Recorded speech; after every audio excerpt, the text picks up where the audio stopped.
그래서 수술 후 이후에 주기적으로 관찰 또 검진하시는 것을 권장드립니다. 기본적으로 알코올이 우리 몸에 들어가면 상처 회복을 지연시킵니다. 그래서 알코올을 섭취하시면 수술 부위에 염증이 생길 수 있기 때문에 하지정맥류 수술하고 나서 조심해야 하는 부작용으로는 신경 손상과 등이 있을 수 있습니다.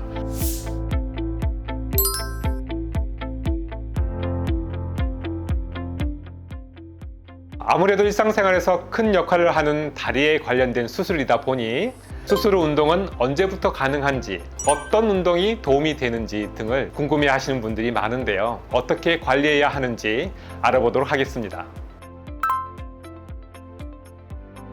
운동 종류에 따라서도 다르고 또 어떤 강도로 운동을 하느냐에 따라서 좀 차이가 있겠지만 상체 운동은 수술 바로 다음날 해도 전혀 상관이 없습니다.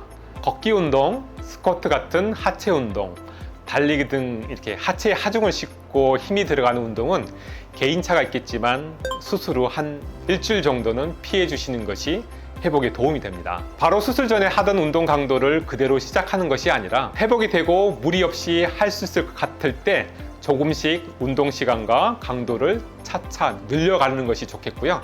무리되지 않는 범위에서 운동 시간과 강도를 점진적으로 늘려가는 것이 좋겠습니다. 어떤 일을 하느냐에 따라서 약간씩 달라집니다.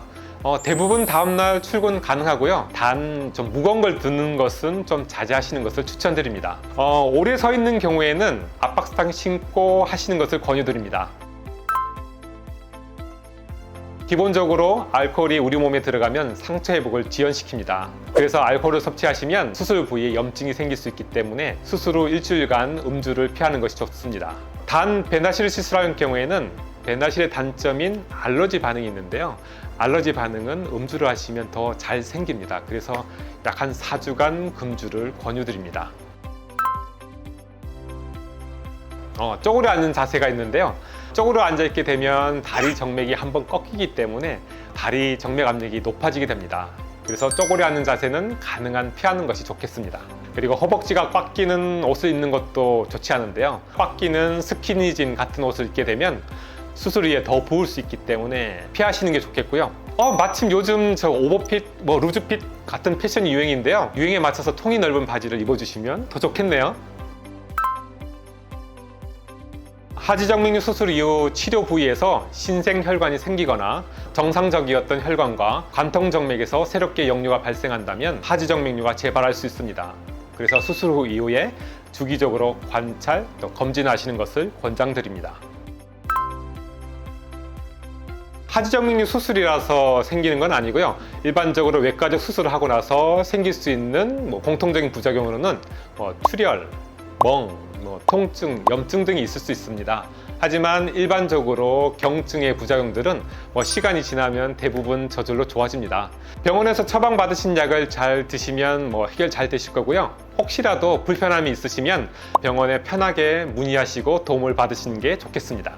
하지정맥류 수술하고 나서 조심해야 하는 부작용으로는 신경 손상과 심부정맥 혈전증 등이 있을 수 있습니다. 하지만 경험 많으신 분들께서는 거의 걱정하시지 않을 정도이기 때문에 신경 안 쓰셔도 될 것 같습니다. 하지정맥류 수술을 얼마만큼 잘 관리하고 유지하냐에 따라서 수술의 회복 기간이 단축되는 것은 물론이고요. 재발해서 고생하는 것을 예방할 수 있습니다. 오늘 영상으로 도움이 되셨길 바라면서 이상 여러분의 건강과 미래를 책임지는 닥터 준이었습니다.